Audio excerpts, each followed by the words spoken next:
All right, what's going on, everybody? Welcome back to another episode of Cap Sports. With me, as always, is Preston. What's up, y'all? And we have a very special guest, dear friend of mine. We go back to Jacksonville State days. Now, receiver, assistant coach, J.D. Williams. Sir, how you doing? Thank you for having me. Thank you for having me. Yeah, man, we're excited. Very glad to have you on. Yes, sir. Like I said, we spent a lot of time at JSU together. Kind of talk us through, you're growing up in high school, your playing days in high school, going through your recruiting process, getting to Jacksonville State, and whatever stories you may have in between. Unleash it all, okay? Give us the best. Mine is pretty boring, man. I went to Clay County. You are a football player in college. I don't care if you're D3, D1, a 1-star, or a 5-star. Yeah. You all have stories, and I want to hear them. I got you. But, I went to Clay County High School. Played there from my 8th grade year, so probably 2005 to 2010. Won a state championship that first year, so that was pretty cool. My 8th grade year. We went to state every year. After that, lost every year after that. Oh no! So we lost every single year after we won the first year. Coached by Danny Horn, who of course is I think the most winningest coach in the state of Alabama. Mm-hmm. And then from there, I was supposed to go to Louisiana Tech. Had the offer. Coach Dooley ends up going to Tennessee. That's okay. Yeah. So that's where that relationship comes into There was a little play. bit of conversation pre-show where Derry Dooley got brought up, and there's a little bit of resentment there. But now it's making sense. Okay, it's coming to the light. Yeah, he done me wrong, man. What did he do? So once he left and went to Tennessee. Could you believe that he got so he was a high school coach and went to Tennessee? Like there wasn't any no, he went to La Tech. Oh, that's right. Yeah. Oh, yeah. Yeah, so he was at La Tech. You want to be slapped through this wall? I'll do it for free. He was a good guy though, but just the way that it kind of happened, that's when I kind of realized that college football was a business. It wasn't high school ball anymore, or this, that, and the third. And they ended up taking my scholarship. The new coach just wanted a different He had a guy. different vision. Yeah. And then I still had Arkansas State, but I had told them that I was going to Arkansas. I mean, that was like the premier, lower level, team for the longest time though, right? Like think of all the, name brand coaches that have went there to do like a career, restart and players as well. Yeah. Who was there when you had that opportunity? I can't remember who the head coach was, but Tyler Siskey was my recruiter. Okay. Me and him was pretty close. He does the recruiting stuff now. He was like at Ole Miss and some other places, but I think he does like Quick U and different podcasts and things like that. Gotcha. Siskey was probably the most honest recruiter that I ever had. Had a big impact on you, and everything. We'll touch on that more later, but you're kind of in that role now, right? Yeah. So it kind of maybe you didn't know at the time, but probably had a big impact on you. Yeah, it definitely did because of once things did happen to where he says Arkansas State wouldn't offer me, I wasn't as mad as him as I was with Dooley. Like I was really upset. Right. Yeah. I had just don't let you catch him on the street anywhere, right? Yeah. Well, it'll be all love now. Right. Yeah. We got him on speed dial. Actually, we'll give him a ring real quick. No, I'm just kidding. But I think in hindsight, Coach Siskey just taught me how to just be honest and straightforward with a lot of things. Of course, my upbringing taught me that as well. But like in football, you get a lot of the recruiting kids and saying, "Hey, I can give you this, or I can give you that," especially in this day and age. Yeah. I know you're talking related to the mid 2000s, but especially now, they just want to tell them anything they want to hear. And the kids now are probably, believe it or not, a lot smarter.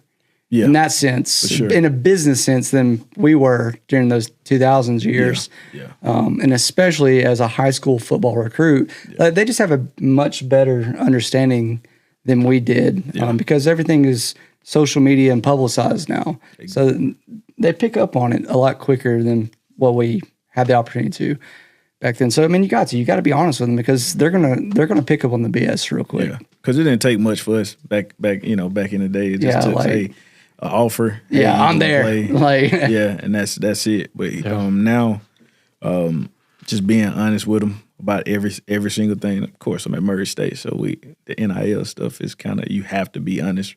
You know, I think, because even if you're not honest, the money is going to be able to weed you out anyway, whether you're honest or not. So, you know, just I think Siski was the guy that kind of helped me with a lot of those things.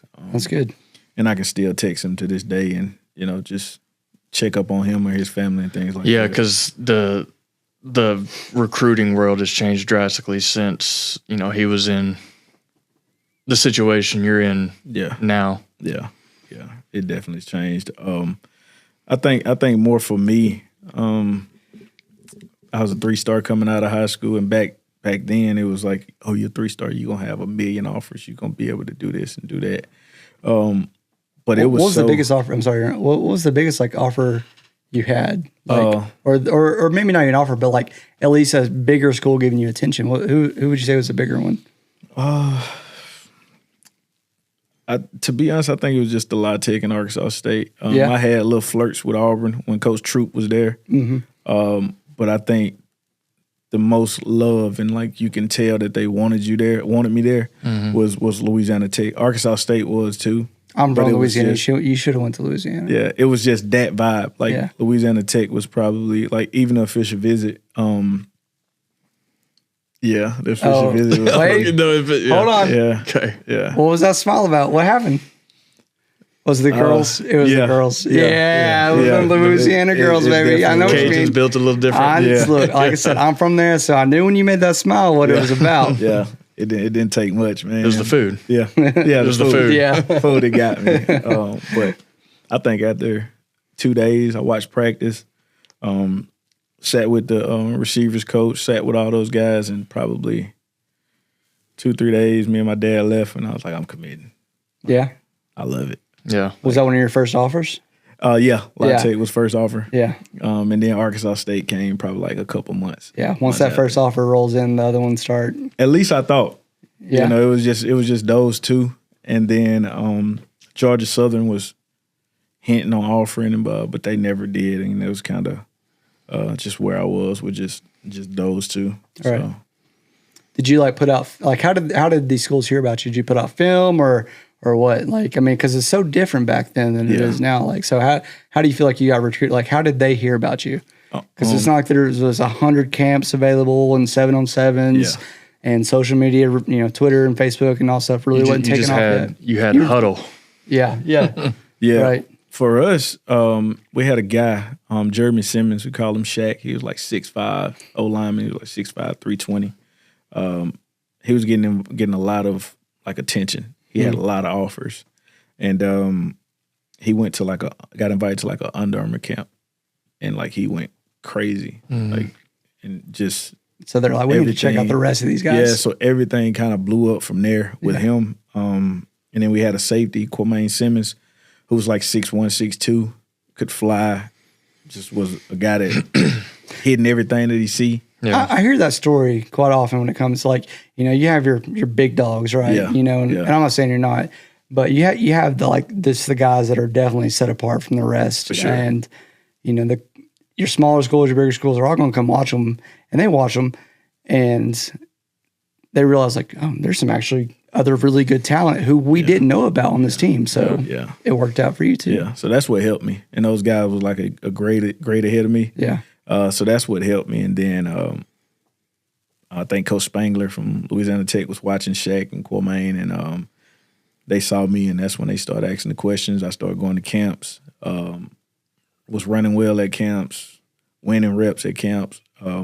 Every camp I went to, I got called Bama because I wasn't just going to like camps around. Yeah, my dad was sending me everywhere. It was like going to Mississippi, Georgia. Get out there Florida. As much as you can. That is the best thing you can do for yourself as a high school athlete. Because of the talent, man. I was seeing, like, I can be who I am in state, but you go to Georgia and Florida and all these other places, and it's like, dog, these guys are different. Yeah, they different. They real good. Yeah. And, you know, now the Rivals camp is, like, free. You can just go.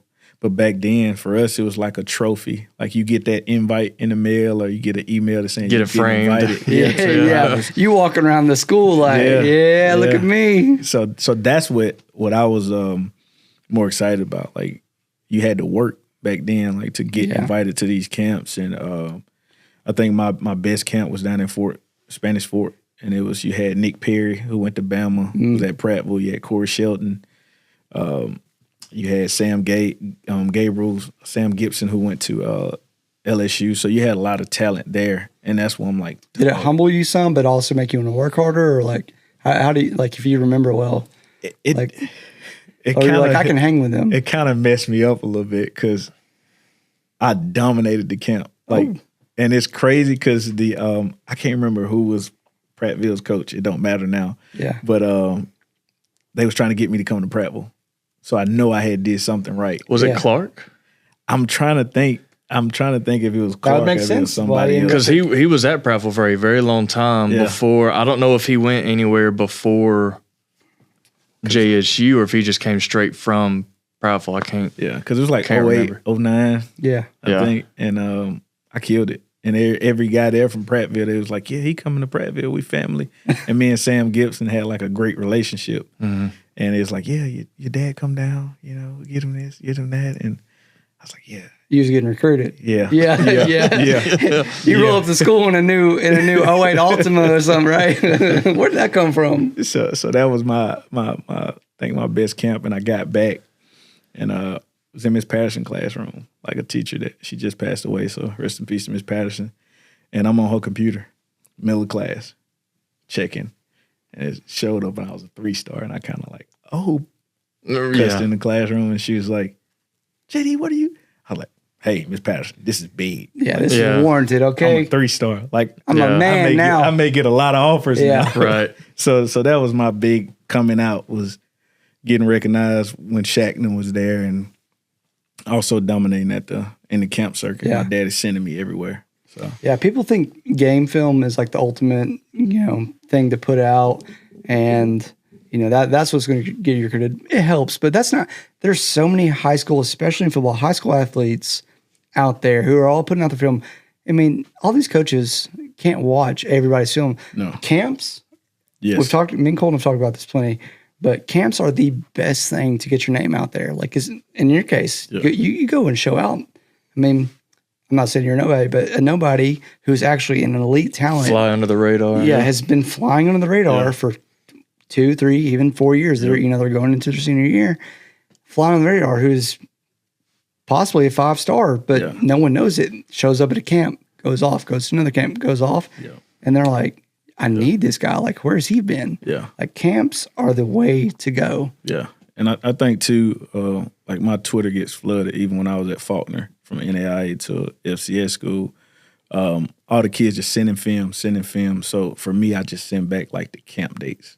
Yeah. Like, it's cool to see what you do on film. Yeah. But if you can come to our camp and, run fast, jump high, win your reps. Yeah. And we see that you coachable. Compete. Yeah, and compete. Yeah. Like, that's where we offer. Like, Coach Williams taught me that as soon as I got there, was, hey, I'm like, Coach, watch this guy, watch that guy. And he's like, I like to watch them, but I'd rather get them here at camps. That's what kind of our guys get they offer. So we you want to know the man or the see, you want to know who is ultimately going to be on your team one day. Who will become that man, right? Yeah, that's true.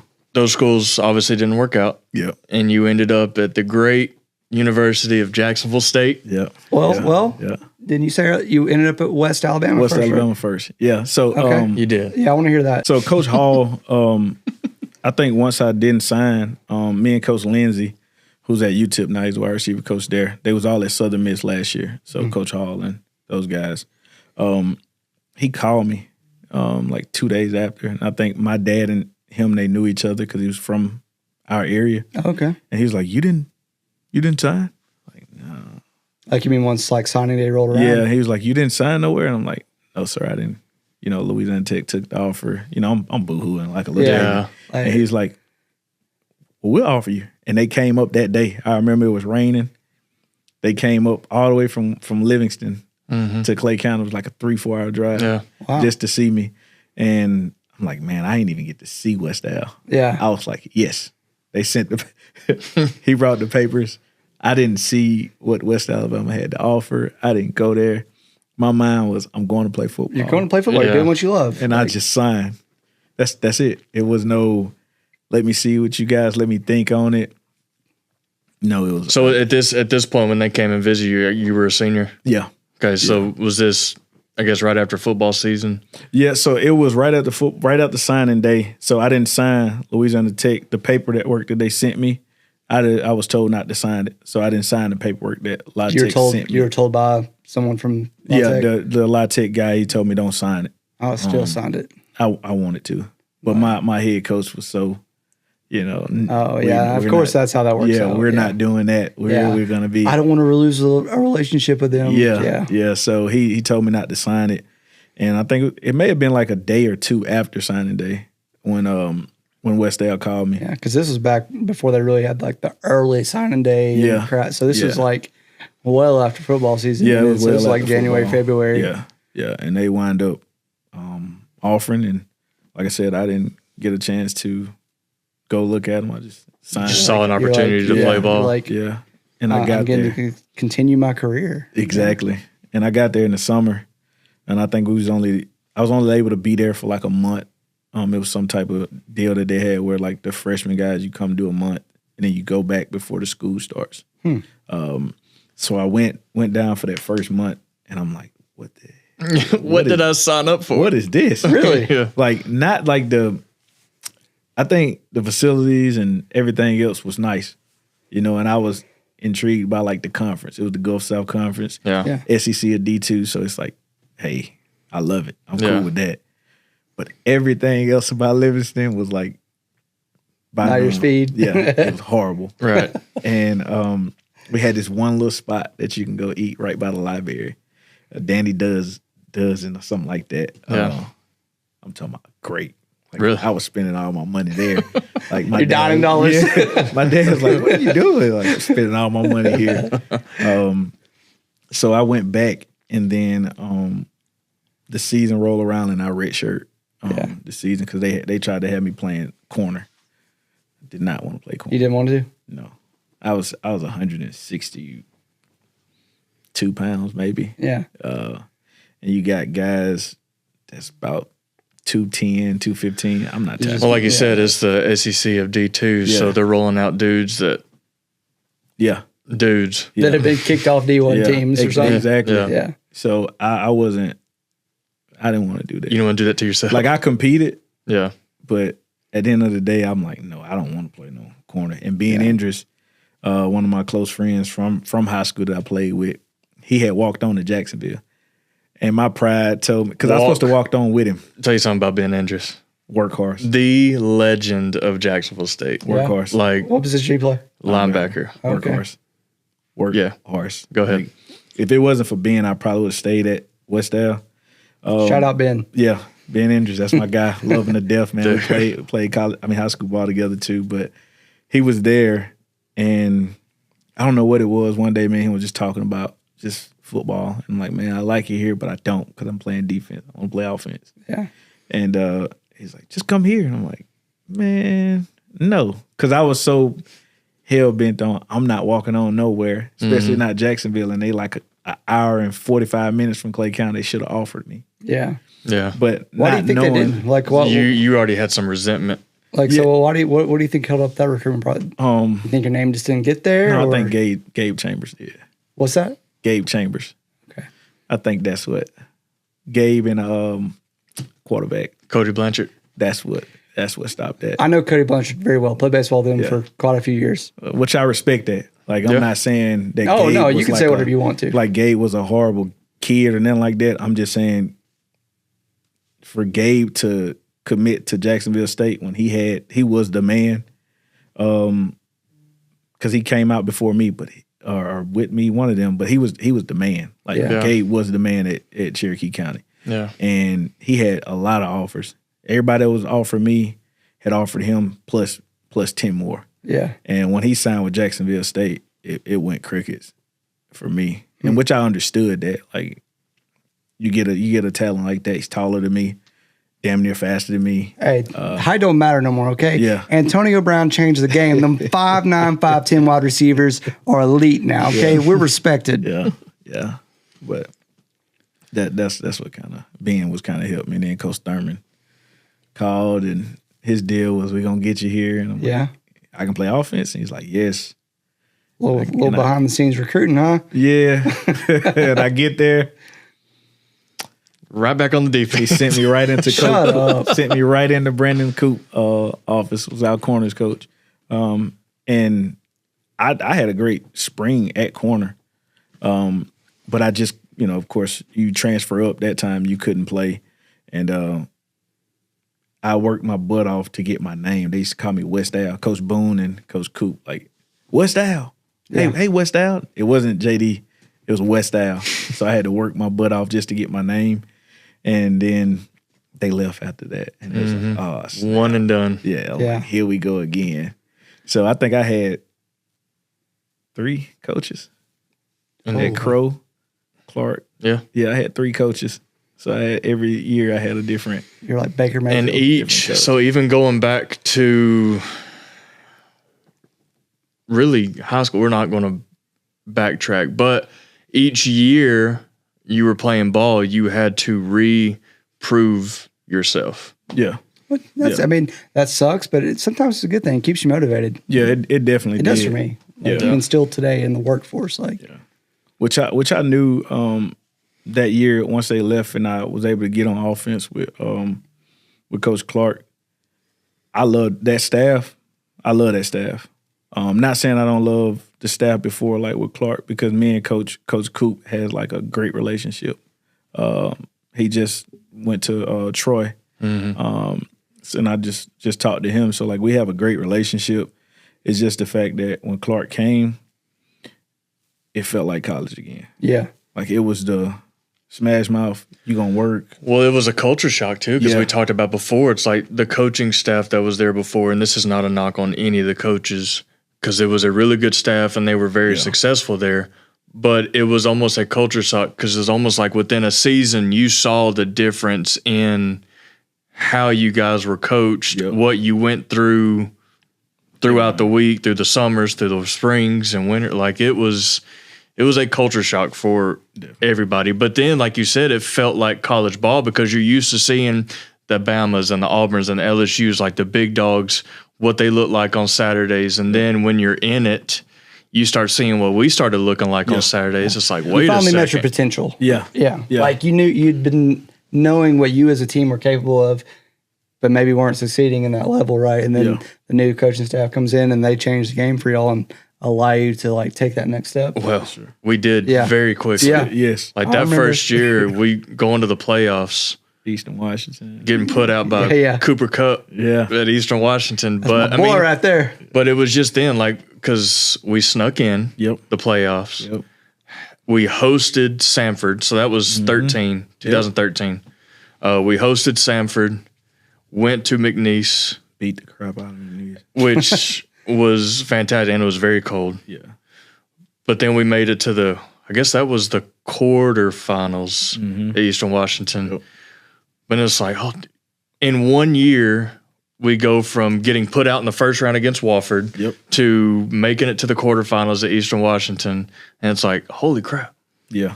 Coach Clark came, he flipped the program, we're here, and then a couple months later, UAB gets revived. And do you remember that speech? I do. That was... Let's hear it. One of you. It wasn't long. One he of walks y'all. in. Was it just like a... It wasn't deuces? long. No, he walked in. I know you guys, whatever you hear, and I know you're gonna be mad at me, but you get over it. No. Basically. Out the door. I remember when Kolton texted me about that happening. He's like, dude, we just got screwed. He just walked out. Yeah. Well, yeah, he walks in and he gives this short spill about how proud he was of the team and how everybody bought in. It was the real bought in speech. Yeah. And he's like, basically ended with, I'm leaving you in good hands. Yeah. Or whatever. And then Gross walks in behind him. Yeah. And you talk about a dude who is loved by everybody he comes in contact with. Like Coach Gross is a very, very good dude, very good man, leader of men, and that proved with the success he had while he was there. Yeah. Coach Gross was a great man. Like even with the point where at one point in the season I was like, disappointed in Coach Cross. Like I was mad at him. Like Coach Cross, the reason I'm not starting. Like you know, just and then you go back and you look as a man. It's like, nah, he wasn't the reason you wasn't starting. Like you did some things in fall camp. So like the beginning of fall camp, I was doing what I was supposed to do. You get complacent. TB got hurt, so I didn't have nobody to like actually like compete against and push me, yeah, and compete against. And I started slacking. And Coach Gross saw that, but Coach Gross also gave me that opportunity to say, all right, you're not getting that many opportunities on offense. Can you help us on special teams? Like, can you help us in other ways? So that was my like niche for the team. And you did. Yeah. Yeah, you were pretty successful with that. Yeah. That was my niche. I'm like, I'm getting us to the 35 or the 40. Did you do kick returns? Did you do punt returns? Did you do both? Just kick return. Kick returns? Yep. Take a couple to the house? Yeah. No, I got just good field position. What was it? Murray State. We played Murray State. I went from the left to the middle to the right and ran out of gas. It was at Murray State, wasn't it? Don't tell me you got hawked. Oh my God, I remember that. Don't tell me you got hawked, bro. Ran out of gas. He ran 300 yards in a matter of like 50 yards. I caught it I went from the left sideline to the middle. From the middle, I don't know why, but I bounced it all the way to the right hash. So I went from middle and I did this and went all the way up the sideline and I got to like the 3 and I'm dead tired. And I'm looking, I got blockers, so I'm like, I'm good. Yeah. Next thing you know, boom, I'm like, what? What's going on? Who grabbed it? Dude, I had a 5-yard slant that I took for 87 yards and I got hawked at the 10 because I was dog tired. Yeah. And drug him down to the 3 exactly. And then like reaching out and then got the ball is placed in the 1. I'm like, that ball was in. Yeah. Dude, for the next year I got called hawked. Yeah. Like straight up. Yeah. Like people like still some of my best friends like that I keep in contact with, they still will call me that. I'm like, can we let it go now? Like, come on. You did. You ran about 300 yards that kickoff. Yeah. It's a painful experience. So I'm there with you. And I never got hawked per se. So I was like, dog, man. Got ready to watch film and you got Buster in the back. JD, you supposed to be fast. You getting hawked down. And you got all these guys, my buddies. And for me, it's like he had his fair share of getting hawked down too, though. Yeah. Buster did. He was a running back, and he'd hit every hole at 100 miles an hour, and he'd be gone free, and then about 20, 15-yard line going in, he'd get hawked. I remember those conversations because Ogle was on him a lot. He goes, "I'm tired of seeing you getting run down." Yeah. But that was.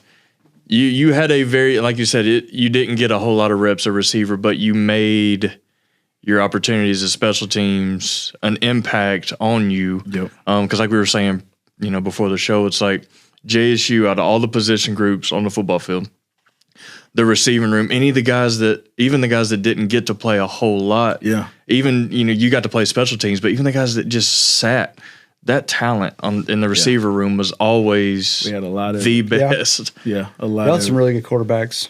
Yeah.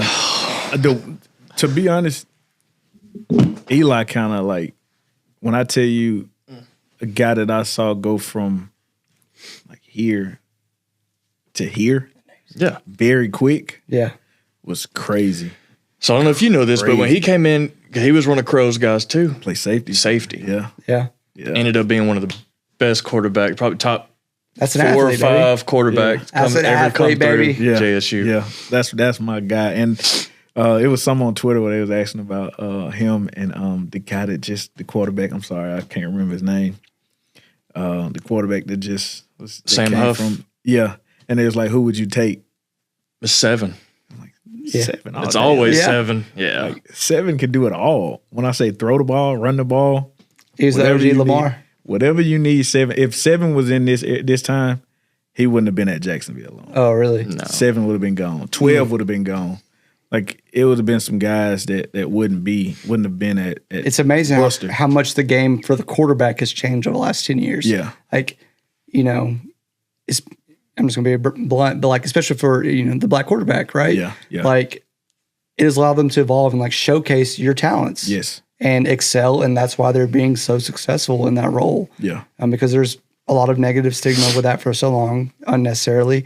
But now it's like, no, these are the premier guys, and like they add a lot of mental and, physical. Well, and it's turned into football that Aspects. you want to watch. Yeah. I mean, it's backyard football, right? Yeah. I mean, it's what we did with our friends growing up in the streets and in the yard, front yard, backyard, whatever. Like, that's how we played. And you're putting your talents on display, right? And, like, that's the way they've always, we've all always done it. And now it's, like, mainstream. Yeah. And you get the most of it, like, oh, no, the play broke down. My quarterback can roll out. He can run it and do whatever, and he can still sling it a mile. Yeah. There was a handful of guys that came when they got to Jacksonville State, weren't really heavily recruited, that put JSU on the map. And it was Eli, Josh Barge, Eli who? Jenkins. Jenkins. Okay, that's what I thought. Yeah. It was Eli Jenkins, Josh Barge, and Tromaine Pope. Yep. Those three. And they came through around the Heavy. same time. And heavy. Heavy, yeah. Him and, that's right, Buster and DeMarcus James, we called him Heavy because he was... Why? What? He was about 5'8", 5'9", About 230. about 230, 235, and just Let me guess, played defensive tackle. running No, back. running back. Hey, He was a horse? Feet, like sweet feet. Really? They called him Heavy, but he moved like a water bug. Yeah. Because it was just legs. It was a refrigerator on these tripods. was quick as Jerome crap, Bettis man. was only about 5'9", 5'10", so He was quick, man. refrigerator's a good analogy. But there was the talent that came through while we were there. It was so fun to be a part of. Granted, I didn't do any of that stuff, but seeing where we started How's that to helmet see fit? Them shoulder pads good. to see, Your I cup fit? had to make sure this. Hey, does your cup fit right? Do we need a bigger one? I had to make sure this freak had the right size shoes so we didn't get hawked down no more. I know it. Give me some more different shoes, man. But no, it was JSU. Those were fantastic times to be a part of. I got to come And out there a couple times, and I stole some cleats and some wide receiver gloves from that did? facility. Yeah. Yeah. They were stingy with them gloves too, man. I got the They were best. stingy with them. Hey. I don't know if they're still Adidas, but back then they were Adidas. They are. And yeah, man, I took the best of the best. They We went out there on the field, man. I was out there before OBJ. No, like I said before, Sound like a white JD boy. was one of the good ones because we've had before this is our first show we've done in several months, but we had high school athletes come on that are going off to school just to kind of pick their brains, see what their recruitment process is like, Right. and we're not going to give insights because we weren't college athletes, but I did tell one of them, I was college like, mathletes. I told him, I was like, the equipment staff, I was like, you obviously want to be good with the team in the locker room with the coaches, but I was like, you want to build a relationship with the people you don't always see Yes. that make a difference, really. Yeah. I was like, the training staff, the film guys, I was like, in the equipment room. Yep. Because you're going to want your gear, you're going to want to look the best. That's true. You get a hole in your gloves. Swag matters. And this Swag dude matters. right here was one of the best customers we have ever had. Yeah. He was You needed the best fit. Yeah. No, I was just respectful. Like Cole, Oh, okay. like those guys, like Cole was at Horseshoe Bend, and that's like close from where I'm from. Mm-hmm. So my first initial thing, and I tell the kids now, is like, I'm going in his equipment room, and I'm going in there every day, not to ask for anything. Every day, Just I'm to just build gonna a go in here and relationship. Build a It matters. relationship. Look at I it now, want 10 years something, later. I can get what I want because I as didn't long as just come JD in shut there. his mouth and didn't go in the locker room flashing a new Yeah. pair of gloves Yeah. he just got. Didn't know. But that's what it was. But it does freaking Y'all missed matter. out on the good Adidas. That Adidas gear now is so fresh. Like their stuff. They looks- got us right though. They yeah, always towards- we always had some good We- Adidas stuff. Though. Yeah. we I think it was did. I'm saying like now, it's like it, Oh, well, it yeah. rivals Yeah, Nike. yeah, You know what I'm yeah, saying? Like yeah. I know y'all have good stuff, but like they really stepped it up over the last yeah, 5, 6, 7 years. just the whole building thing. Like they changed a lot of stuff. They- Yeah, y'all's facilities were phenomenal. Like blew UNA's out of the water. yeah, Well, yeah, even now they rebuilt that entire field house. field house. Yeah, Yeah. everything is rebuilt. It's nice though. It definitely is. Yeah. I often talk about on here just a couple in and out stories of JSU. And like I said, talking to some of the kids, telling us like, build a relationship with people behind the scenes Yep. because Yeah. that makes a difference. But we'll transition now. You had a really successful career at JSU. I think so. Yeah. You were surrounded by great coaches, great players. You mentioned earlier you have the luxury of knowing him. I don't. So this is my opportunity to know him. You said y'all had the opportunity to go to Cleveland earlier before the show. Yeah. We go to Ricky Minicamp with the Cleveland Browns from Pro Day. I ran fast at Pro Day. Had a pretty good Pro Day. Yeah. Yeah. What'd you run? I think it's 4.38, 4.4 something like that. I'm about to race in the parking lot. Nah, you gonna get me, man. Bad hammies, bad body, man. Army body. But That's to be baby crawl. no, I had a pretty good Pro Day. Yeah. And it was Cleveland and Miami Okay. for Ricky Minicamp, and my agent chose. What year was that you had that? 15. 15. So my agent chose Cleveland, which of course they were owing whatever. 15. I'm trying to think who was there in 15. Joker Phillips and I meant all those guys. Mayfield, Baker Mayfield. No, he was 18. Not Baker Mayfield, but Johnny Manziel. Menzel. I meant There we Manziel. go. There we go. Manziel. Same but different. Yeah, same. Close. Yeah, same, but Yeah. different. My bad. I didn't know. Well, I really thought it might have been Deshaun Kaiser. No, it was Manziel and Shaw, the guy from South. Oh, yeah. South Connor Carolina. Shaw. Yeah, I thought he had a legit chance. I'm really surprised he didn't get a bigger. Yeah, it was those guys. But I think just them that was there that I actually met. Because most of the guys wasn't there. Like we just met. They spoke and that was. You said you're there for 3 or 4 days. So during that short period, how much did they give you the opportunity to showcase yourself? Like, did you get to go out and run routes? Did you get to do every day? Yeah, that's good. So it was truly just the focus on you free agents who got the opportunity to come and just all the rookies that was there and guys that wanted to try out. Yeah, I think it was 90 of us, 90 of us. So my niche was I'm not worried about being a receiver here. Yeah, just worried about catching punts, kick returns, like. That do whatever you can to get on the team. Yeah, right? I wasn't worried about being a receiver. I mean, that's how Antonio Brown started out. Yeah, so that was what I was there for. And you see guys get there the first day after physicals, and then they get cut. So Really? I'm like, oh snap! Like this is big. Like I may end up getting cut after one day. Which, if I'm gonna be honest, I knew I wasn't gonna be in the NFL. I took it solely on the experience. Yeah, like any opportunity like that. That was what we it can't was say for that. me. I mean, how many people in even just the United States, out of 360 million of us, can say that? I mean, it's 1%. Yeah. And he'll tell you, I think that year that I left, I only probably had like 600 some all-purpose yards. Yeah. I didn't have nothing crazy. So I mean, to even get that chance with that, they clearly at least saw something. Yeah. So I did that, and that was it for me, man. Yeah. So how did that brief trial go for you though? I mean, do you feel like you at least perform well? Yeah, I think I gave it everything I could. What do you think set you versus the other guys apart, or whatever it's like? I mean, do you have any feedback on that, on potentially why you maybe didn't make it? Because it's not like they were a good team back then, so they should be open to anybody. I think they had they'd already had guys like me, like the Andrew Hawkins, the Terrell Gabriels or something like that. I don't think Josh Gordon had been kicked out of the league yet at that point. Yeah, so they had guys already that was my size, that probably was faster, they was more seasoned. Yeah. So you told him, you're like, I'm looking for a special teams role. Is that kind of once I got there, I did the receiver stuff. Yeah. But my just focus, I was in every special team meet. And that's smart. I mean, that's smart. You're just trying to make the team. Return, well, you see too, it's like, I'm sure you watch all the Hard Knocks and stuff and all the behind the snes, but it's like guys that are on the bubble. Yeah. They, people make a living from playing special teams. Yeah. We talk about Saran Neal, who was a safety at Jack State. Another very good player, but that's why I hope the NFL doesn't get rid of those aspects of the game. But I mean, Saran has built his entire career on being a special teams guy, special team ace. So I think that was my niche, just going in there.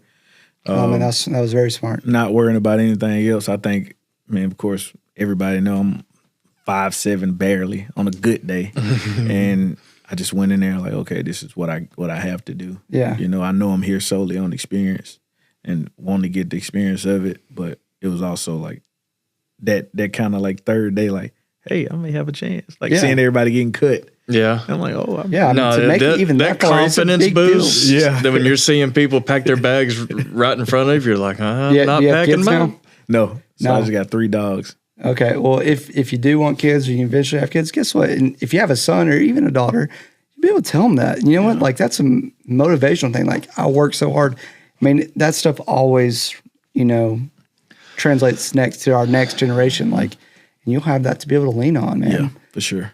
For sure. Like, this is what hard work gets you. Yeah. So was there any aspirations to play in arena ball or maybe out of the country in one of those leagues, or NFL or bust for you, right?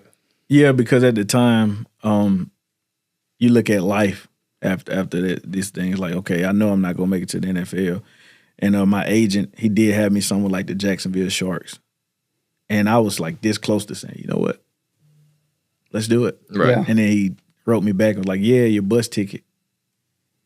No. All you had to hear was bus, and Yeah, you're and like, I'm like, you know what, football over for me. Like, let's But it's figure not. something else out. it's not over for you, though. Yeah. Back then, I'm Yeah, I like, know. it's over. Yeah. Like, let's figure something else out. Let's start my life now. Yeah. Because sometimes I think that's the biggest thing you get. Not enough guys people have that self-awareness. So, Yeah. applause. Well, to those you. 5-6 years for you was a whirlwind. Yeah.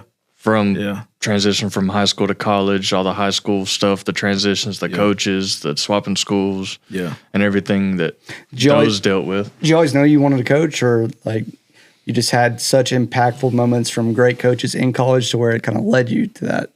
I think I always thought about coaching. But once you get kind of like the back end of it, like once I finished at Jacksonville and the little small stint, I'm like, maybe I could do this. And I started training Yeah. kids a little bit just to stay into the sport and continue to just build and stay into it. And, That's why football is the greatest sport yeah. in the world. Honest to God, like if I was in charge of like every high school in the U.S., I would demand every male athlete or every male to play football. Yeah. I mean, nothing builds confidence, work ethic, and then just we deal with racism in this country like crazy. And I'm not saying football solves racism, but when you're in those summers, especially down here in Alabama, and you're doing those 2 days in the freaking heat, sweating, and then come fall, and you got your opponent on the other side, like you're going to battle with each other. Yeah. Like that stuff helps. Yeah. You know what I'm saying? And it's not a cure all. No, but it helps. Like If the world had a locker room mindset, it'd be a fantastic place. I mean, truly, That's like what helped me. I'm Yeah. telling you, like yeah. when I got done and I chose to join the Army, Oh, did you? like football, like if I didn't play football, I probably would have had a hard time in the Army. Thank you for your yeah, service. man, I didn't realize that. for Yeah, sure, thank you. for sure, Yeah, that's so for awesome sure. to hear. Yeah, so that was my thing. It's like once I got into the Army and you go to basic training, I'm like, oh man, it's just summer workouts. Like, Yeah, yeah, it's nothing. It's everybody. You from were already different places. calloused at that point. Yeah, it's like yeah, for real. just got done playing, so I'm like, this ain't gonna be hard at all. You're already a leader, so Yeah, I mean, so it's like it just came natural, right? Just made it even better. Yeah. Like Yeah. you But start again- getting to know different personalities, just like football. Yeah, military. Again, I mean, if I was president, everybody in the U.S., you're going to serve 2 years in the military. I would make everybody. Yeah. At least basic training. Yeah. I think basic training kind of gives you those life Gives people a skills purpose. and life lessons because you're doing it with people that you have no clue, No their background, like from all aspects at of life, all. right? So When you have to lean on each other, yeah, because so I think- especially like that is war. Yeah. There's always that chance, right? Like you have to know you can count on this person next to you. yeah, for Like sure. there's no better brotherhood. Yeah, so I think football just it made all of that so much easier. Yeah. So That's awesome, man. So you are, as we alluded to, you're in the coaching realm now, Yep. though, right? Yep. So give us a rundown, man. So how did you ultimately find yourself doing this? I got out of the Army and moved to Huntsville. Okay. And I was working at like a government contract because I did aviation in the Army. Yeah. And this guy named Coach Foss, and we're in there meeting. And I always knew, like, interviews, I'm wearing my conference championship ring. That's right. Yeah. Like, it's a conversation. Yeah, starter. you had a couple of them to choose from. yeah, that's So smart. it's like a conversation starter. Yeah. And he's like, you play football? I'm like, yes, sir. Jacksonville State. And he's like, I want you to go meet Coach English. And I went over and met Chip at Grissom, him and Coach Reeves, and he's like, yeah, we would love to have you. And that's where it kind of all started. So you left your cush government job to be an impact on I was still working. Yeah. And I'll just leave and just go on. Are you still doing that? No, you're all in now. All in now. That's awesome. All in. So starting out of high school, working way up the ranks. Yeah, went to Faulkner. Yep. With Coach Gray. Yeah, Rob. Rob was our head coach. Yeah. That's where that opportunity came from. We didn't have the best year, but I had as a coach wise, I think I had the best start of a college career because I had 2 all-conference guys and an honorable mention guy, and then I had a guy that was should have won freshman of the year. Mm-hmm. And then that same kid, Cameron Bullock, he's at Murray State now, so he signed with Murray. 6'3" kid, lengthy, probably more quicker than he is fast. Yeah. But a big playmaker for us. And I think Faulkner hadn't had that in a long time where no guys made all conference. Yeah. And I had those guys that made all conference with a kind of up and down offensive. Little pat yourself on the back type moment. Yeah. So I was pretty excited about that. It let me know kind of like, okay, you can do this. Yeah. Right. Type of deal. High school is a little different. You get to college and those guys actually kind of gravitate to you, listen to you, and just being there for them was kind of my thing. Is like, see, that's what I love. Now that we're, in our adult phase of life, even though we're still probably not that too far removed from those high schoolers, truthfully, just being able to be impactful. Yeah. And for you, in your case, you've had these opportunities, you've done what they're trying to do. Yeah. You can, that's free knowledge. Express your experiences to them and truly, help them get to where they want to go, right? Yeah. That is just the ultimate benefit. Yeah. And just being vulnerable too. There's times where those kids gonna come in and, coach, why I'm not playing, why I'm not starting, why I'm not this, why I'm not that. And it's a certain way that I feel like you gotta answer that instead of work harder. Yeah. I really genuinely like to give those kids hey, maybe you can go special teams. Yeah. Look, I want you to do these things. Let's sit and watch film. It doesn't take much to take just a little bit of time out to say, okay, this is why you're not playing. I'm giving you 10 reps and I'm giving the other guy 8 reps and he's going 7 for 7 or 8 for 8 with no mistakes and you're going 3 for 10. So that's kind of the way. Let them see why. Yeah. I want to show you. Colton, I can promise you in 10 years we're going to be seeing this dude on national television. I hope so. I mean, seriously, I have a good read on people. And that type of stuff is what sets people apart. Yeah. That mindset you have right now is truly very rare. Yeah. And that is what will make you already impactful, but will, I promise you, continue to make you impactful because the players you recruit, the guys, they're going to love you. Yes, sir. I'm sure they already do. Yeah. But again, that's what's going to set you apart. So without even knowing much about you, just hearing those things, that makes a difference. Well, it keeps the pressure off for you too, because like you said, you don't want to be the bad guy. It's well, I'm not playing you because you're not catching enough balls. Yeah, I'm not playing you because you're not running the right routes. Exactly. It's I'm gonna show you why. Yeah, you're catching. Yeah, you're it's actually balls. A learning moment for them. I'm not just telling you you're not playing because you're not playing. Here, these reasons or this reason is why you're not playing. Yeah, let's improve it. Let's get better. Yep. And if you can get better with that, it makes sense. Even at Jacksonville, I may get 6 reps that day. When TB wasn't hurt, TB may get 12 of those reps. Yeah. If I'm not 6 for 6 and TB is 10 for 12, TB still gonna be that guy. Yeah. Right. So it's just you have to make the most of it. say make the most of every opportunity that you're given. Even when those guys, I'm giving it every. Well, I tell you what, let's try to do some special teams. You want teams. your coach to stay up. Yeah. You want your coach to stay up late at night. Think about how I can how can I play him? Yeah. Or what reasons why I can't have him on the field. In the old staff, he has to play. Yeah. This kid's been impressive. He has to play. He has to do this. He has to do that. And I think that's what some of our kids kind of fail on right now. Is well, coach, I done good on 1 rep out of 10. Right. Or so did everyone else. Yeah. Or I'm signaling to you. I'm signaling this to you, and I'm telling you which way to go, where to be, and you're still kind of stopping or having to think about it.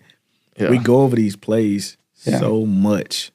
Like, that's why film study is so important in college, man. It is. And just getting into it, like to study just a little bit, because they think it's so easy. You can just walk out even there. as coaches. Like, it's hard for us too, because we have to overstudy because we got to make sure that you're right. You got to kind of dumb it down to the simplest form. When I learned possible. that film study was important was in the Patriots and Seahawks Super Bowl. Yeah. When I can't remember the defensive guy's name. Malcolm Butler. When he said that he was reading the wide receivers and saw his foot placement, that he knew exactly what he was running because he watched so much game film on him. He always said stuff like this, but then in this particular instance, he was offset a little bit and his foot was turned 10 degrees a different way. He knew what he was running, which allowed him to jump the ball and make that interception. That's when I realized film study was the most important thing you can do as a college athlete and pro. Yeah. Like, you can have all that. There's thousands of kids with the same athletic ability that would be 5 stars or whatever, but it's the film study. Yep. Especially on defensive side of the ball, especially, on both sides of the ball. Both sides of the ball. But, I mean, that's what's going to set you apart. And the likeness, too. Like, everybody want to be liked and loved so much. Like, freshmen come in and they worried about what the junior or the sophomore. Like, if you come in, just do your job. Just do your job. Like, stop worrying about being liked so much. Yeah. Just be a sponge. Just be a sponge. Learn from it. Correct whatever you need to correct. And kind of go from there. It's okay not to play your first year. Yeah, everybody's not going to be Ryan Williams or this guy or that guy. Like, that, to me, that redshirt year gives you a year to improve overall. As a young man, get accustomed to college, all of those things. It gives you that type of mindset to say, okay, I'm watching this guy, I'm watching that guy, and I'm seeing what this guy is doing. Scout team gives you so many reps that you wouldn't get if you was a second team guy. Like, you get 100 more reps on scout team. Yeah. As a you're ultimately getting better. And all those guys got tons of film too. Exactly. Yeah. So I remember it was one of my first couple years at JSU. I was spotting the footballs during practice down on the scout end, and the scout defense was going up against our one offense. And I remember this safety, couldn't tell you his name. He wasn't there very long, but I want to say it was TB that had a little slant or a dagger route across the middle, and this safety just took off on him. Boom! And like you don't hit your first team guys. Yeah, no. You wrap up, soft 2-hand touch, just let them know you're there. The coach is chewing that ass. This dude takes off on him. So it's like, for him, in his mind, he's thinking, I can do it against the one. Like, I can. He was going quickly after that. I'm not saying that's what it was, but scout team is to put film out there, good, bad, indifferent, like whatever. Yep. So obviously now you're Murray State. Yep. Wide receivers coach and recruit, right? So what's it like now, being on the opposite side of that, walking into, a potential athlete's home or, and doing that recruiting process? Like, that's a perspective we haven't got the opportunity to hear yet. So I got to Murray during like the end part of our recruiting. So you're just now getting there. I got okay. there in January, so we were right at the end where we did some OVs and things like that. Like, Coach Wright threw me right in the fire. So I haven't been at homes yet. Yeah. But just being around all the parents, it was the same thing. To me, I think parents can kind of feel that vibe if you're truthful. Yeah. If you're not truthful to their kids. So it was the same thing. For me, it's always the same thing, man. I'm gonna always be 1,000% honest with a kid, and a parent, I'm gonna always let them know, hey, we're gonna do everything we can to help your kid, but your kid eventually got to help himself. Yes. Also. Like, I'm not gonna be that coach that said, yeah, he gonna come here and he gonna start tomorrow. I'm never gonna do that. They respect it because that kid can come in and he may not comprehend the playbook. At high school, it may have been 4 plays. Yeah. It may not have been. Get him the ball. Yeah. So now everything is different. 11 of him on our team, instead of starters. Yeah. So his adjustment he may not adjust to college very well that first couple months. So I always take it as just being honest.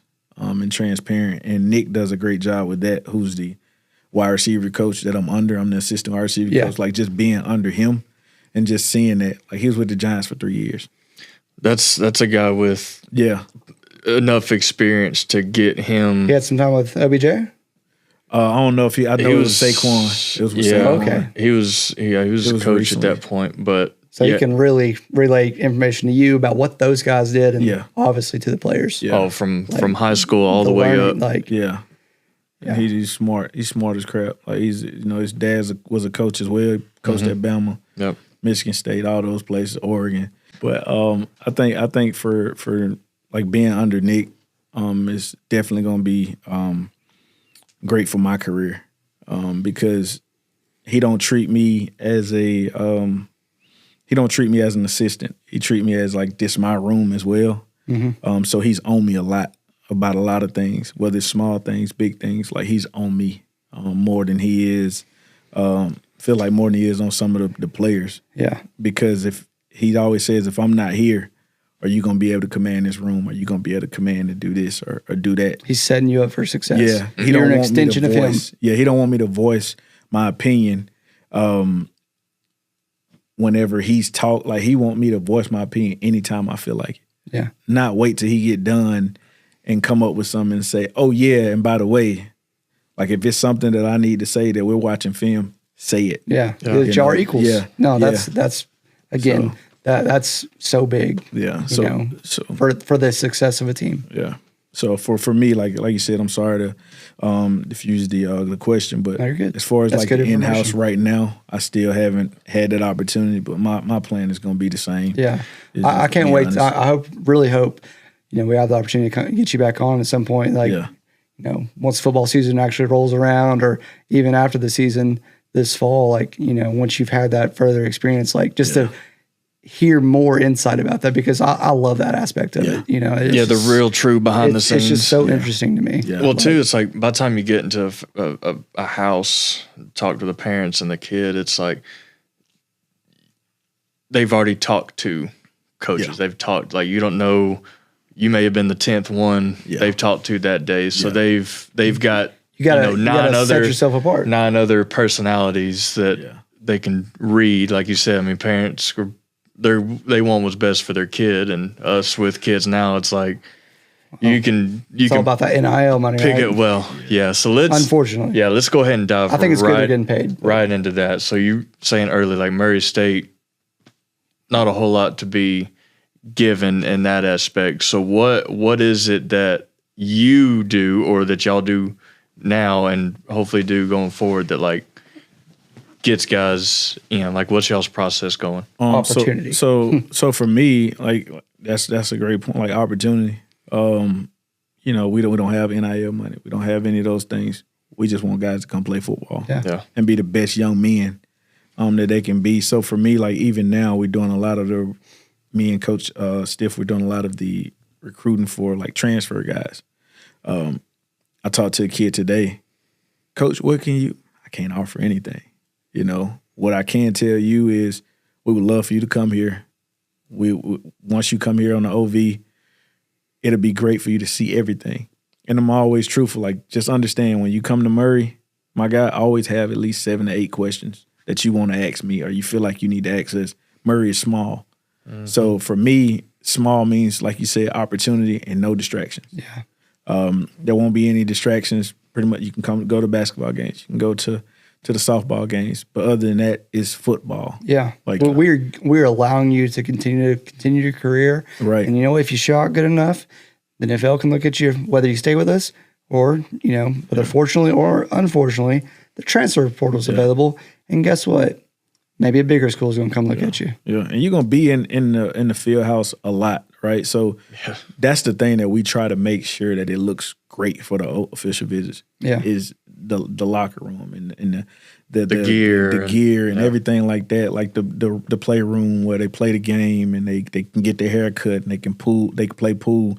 Like, those things to us is what we try to build and have those guys like community in that field house, right? Because when you come into the field house, this is what we want you to see, because you're gonna be here a lot. Yeah, y'all are in the field house way more than the classrooms. Not saying nobody went to the classrooms, but you only got 3 or 4 classes a day. Then you get to football at 1 o'clock. You're there till 8, 9 o'clock. Exactly. Sometimes later. Exactly. And that's the business aspect of it you're talking about. Yeah. Like, it changes. So I think that's the big thing for us is just that in general. Then the biggest selling point I think for Murray than any other school, you could say the Tennessee Techs and these places and those places.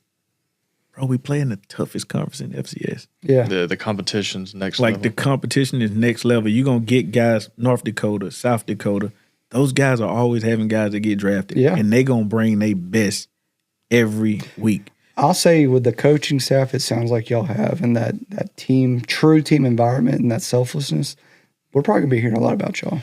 Well, the coaching staff, I mean, like I said, half those coaches on Murray State staff came through JSU at one point, or probably were all at JSU in some aspect. at one time. Yeah. And like we said, Coach Ogle has been around the game forever, and his knowledge and his outreach to like other coaches and like he's seen it all, done it all. Yeah. Like there's no doubt that coaching staff is top notch. Yeah, and I'm learning a lot. Like when Probably you think fast, yeah, too. when you think you learn some stuff, and then you get into those offensive staff meetings with Ogles and Nick and Coach Ross, and even our quarterback coach, Coach Walker, who just came from Southern Miss. He was with Coach Hall and all those guys. So you in those old staff, and those guys are talking like different languages at times, and you're like, whoa, hold on. I thought I knew football. Yeah. And You're trying to No, it's a sign. decipher what they were talking about 5 minutes ago. They already moved on to something else. And Nick like, hey, put that in your notes. And I'm like, what? Can y'all repeat that? What am I putting in my notes? You pull out the old tape recorder and lay it on the table. so I think that's the biggest thing for me is just learning. Yeah. Well, for you too, you got to be a sponge too. Yeah. Because like you said, this is a perfect start to your coaching career, and the pieces you guys that you have around you, all the knowledge, all the experience. That's just a jump start in your career too. Yeah, it definitely is. Definitely. And I'm thankful for that from, Coach Wright giving me the opportunity. Nick all in his ear every other day about getting me up to Murray State. I think it's big. And then just having a kid from Faulkner get the opportunity to come to Murray, we sign him, and he's there doing the right things. Yeah. He's making plays. They love him. So it makes it look good on my end to say, okay, well, we did make him the offensive recruiting coordinator, but that he also knows what's going on. He can actually see talent. Yeah. And he just got us some talent up here, 6'3" guy that can play ball. So it makes it a lot better adding on to that receiving core because, like you talked about, I think from last year to this year, just watching those guys and doing a deep dive, this is the best receiving core we will have. It definitely is. Like I can promise you, I'm gonna watch some game. Like if they're available, I'm gonna watch them. Yeah. Like I'm excited. I'm gonna be like, now I see, 10 months later, like I see what he's talking about. Yeah. Like going back to that kid you brought from Faulkner, it's like jumping to the mind and the body of the kid for a second. Like, and this is not a knock at Faulkner, but it's Faulkner. Yeah. To him at the time, he's like, I got a scholarship, I got an I opportunity didn't even know to they play. had a football team anymore. Let's go put the work in. And for him, it's like, okay, now it's Murray State. Yeah. Obvious step up for him. Yeah. The amount of motivation he got from that phone call from you or whoever gave it to him, gave him the opportunity to come to Murray State. Yeah. It's like that confidence just boosted for him. Now that's another kid who's spongeable. Yeah. Right? Who can reach out to other kids or be a leader in that locker room, in the receiver room for you guys. It's like that whole it starts at the top, and him instantly being a leader coming from a lower school like Faulkner, having success there, and now start over at Murray State, but it's like, okay, I got to prove myself all over again, that just because I was at a lower division playing football, that dude is still there. Yeah. Because the guys that he's in that room, when you look at Jalen Carter, JK, honorable mention last year, in the conference, he came from not North Alabama, but North Texas. Guy can fly. Probably maybe 167, but our best receiver. Yeah. Makes it happen. We got a couple transfers that's at the slot position that can play ball. Darius Cannon, and we got Kai. He's been there from running back to slot. Kind of reminded of me, like body build, looks like a running back but plays slot, can move. I was wondering when you were going to bring up a name that was your guy. Now I know. Now I know which one. Yeah. Sorry, everyone else. And then the outside guys, you got Cam on the outside with JK. You got Kid Riken, came from James Madison. I think the successful football program. Yeah, and I think the sleeper for it all is probably kid LJ Green. Still got a lot of work to do, but I think he's gonna probably be his ceiling is high. We got a Tulane guy that came in, really? Lucas. He's came in and made plays instantly. He's big kid, like 6'2" as well, 6'2". So it sounds like you and Coach Nick are already staying up late at night. It's like, how are we going to get these guys playing time? Yes, because all those guys make each other better. Yeah. All those guys can ball. And even like the guys that may be like lower on there, like they're not lower. They're not 7th or 8th on that wide receiver list because they're no good. Like you got kids like Trace, Crozum, white kid. When I tell you can move. Lat McConkey? He just has like hamstring problems, but the kid can play ball. Right. Let's see. I'm trying to name some of them just to make sure that we kind of like. But I know, Trace can make plays. We got another kid, Santos, that came from Kentucky. He's going to be able to make plays. Braxton going to be able to make plays. Sawyer, he played at Tuscaloosa County. That's all I need to know. He's a stud. And that's all I need to know. He came to us. He had some hip problems, but we haven't seen much of him. But I'm sure he's a baller as well. So I think that whole wide receiver group, we got some guys that's going to come in and be those guys for us and make plays. And we've seen it this spring because they all is just motivating each other. When we have bad days or have bad periods, it's only going to be that period because those guys going to pick it up. And all these studs without any money to give them, those guys are just there to play ball, be successful, and put in the work now so the money comes later type stuff. That's money can always run out. Hard work doesn't. At all. And I'm trying to get all of them on special teams. Yeah. That's right. All of them. I mean, trying to get all of them on special teams. Because somebody's not going to play. Yeah. So somebody has to be that guy that can go to special teams and make plays. So be wide receiver 5 or 6 and end up being kick returner 1 or 2. Yeah. Make plays, man. Yeah. So. And if you succeed at that, they're going to know you're going to succeed in the role you want to be in. Yeah, exactly. So that's awesome. Murray State. So they're saying they still got that one big ass side. Yeah. And nothing on the other. Nothing on the other side. I'll tell you. So A&M up the road, they're one side of the stadium. Mm-hmm. Picture that with 3-4 row bleachers opposite side of it. Love it. And we ain't got none on the other side, on the away side. No bleachers, so there's nothing. Y'all, they just don't expect away fans to come, or they're just mingling in with y'all's fans. Mingling. I guess that's how the stadium was built. It's because that's all it was there when we went up there and played. I mean, same way. You had 4 or 5 bleachers on the visiting side. Yeah. You had plenty of room because they had the big track around. Yep. But you had,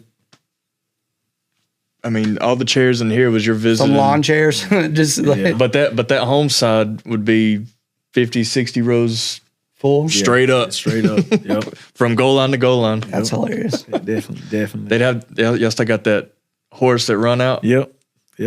Turn left. That's the logo. That's what I want to be, the mascot that gets around the horse. Think you can hook me up? Just one game. Look, I mean, that was the coolest thing that we would see going up there. Yeah. Like we play Murray State. It's like you see that fast ass horse take off pregame. Take off. So that's what the job I want. So we played. I guess we only played up there once. I may have been up there twice, but the time where you were there, we stayed on the golf course. Mm-hmm. We didn't stay in the hotel. We stayed in cottages on the golf course. Yep. That sounds awesome. Yep. It's cold up there too. It's very cold. Windy as hell too. It's flat. Yeah. Then for the stadium just have one side. If you sit on the home side, you're good. You catching all that wind. Yeah, that wind just picks up about another 10, 15. Using it to the advantage. Huh? Yeah. Just come down off that slope right onto the away team. Murray State. Well, JD, we really appreciate you coming on, man, and hearing your stories, hearing where you started out, and see your career path take a change for the better. Yeah. You know, your career now is just now getting started. Yeah. You're under great, you know, leadership from Coach Williams and all the other coaches that are there, that I know personally are great dudes, great coaches, great leaders of men, and it sounds like you're in a great situation with Murray State, getting the right guys in there. We can't wait to see what Murray State looks like going forward. And can't wait to see where you go as well. With you just living down the street, we'll probably be on here a whole hell of a lot more when it's not in season, obviously. Yeah. We'll travel. I appreciate y'all as well, though. You know, for giving me the opportunity to come on. No, this was a lot of fun, man. Yeah. Like I love hearing these stories. Yeah. So, It's Sorry I ain't have too much crazy stories. No, it's cool. No, it's fine. Like we you know what? We didn't even try to dive into it. I would have got it out of you if I wanted to. But believe that. I would have got them stories if I wanted them. But I mean, you had great football stories, you know, like, and just hearing, you know, your stories now as a coach and how it seems that you actually truly care about doing right by these kids, and you know that you obviously love the game, you know the game well, and you want to relay that information and your experiences to them. That means a lot to me. So, well, you're an underdog guy, and we love underdogs. So it's, I mean, who doesn't like a good underdog story? And you just fit right up with that name. So for sure, I appreciate you. We're in your corner, man. This is I appreciate y'all. So cool. Yeah, it is. Also, I want to thank Coach Gray for giving me the opportunity to get into college. Yeah. You know, like I said, I already thanked Coach Jody and all those guys for giving me the opportunity at Murray. But, if it wasn't for Coach Gray, the college stuff probably would have been tougher. And, just from Coach English and Coach Reed and those guys as well. So just wanted to make sure I give my thanks to those guys. Yeah, for sure. And to think you really didn't have a nose to want to coach. Right. It just kind of fell in your lap and you build relationships. I mean, again, it goes back to say who you are as a man and a person, and who you were on the football field, that they knew that they could rely on you in that coaching aspect. So again, it all says a lot about you. So sure. I appreciate it. Sounds like they got a good one. Yes, sir. Good deal. All right, guys, that's going to wrap it up. Again, thanks, J.D. Williams, for coming on. Yes, sir. Thank you. He will definitely be on in the future, and hopefully maybe get on some other coaches of the staff, some players maybe. But we will see. Follow Murray State close and look out for these guys. But we appreciate you guys watching. We'll catch you in the next one. Yes, sir. See y'all. See you.